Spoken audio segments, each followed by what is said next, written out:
il y a d'abord la bataille politique, c'est le dernier étage d'une fusée qui est d'abord au premier lieu la bataille idéologique, ensuite la bataille intellectuelle, ensuite la bataille culturelle et ensuite seulement vient la bataille politique. Et il faut prendre l'exemple de la gauche. L'exemple de la gauche, c'est très simple.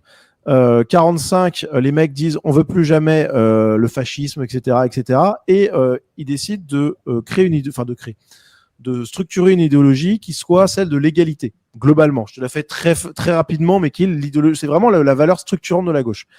Et c'est l'école de Francfort. Donc là, c'est vraiment des énormes penseurs. C'est Adorno, c'est Horkheimer, c'est vraiment les plus grands esprits de leur temps, hein, vraiment.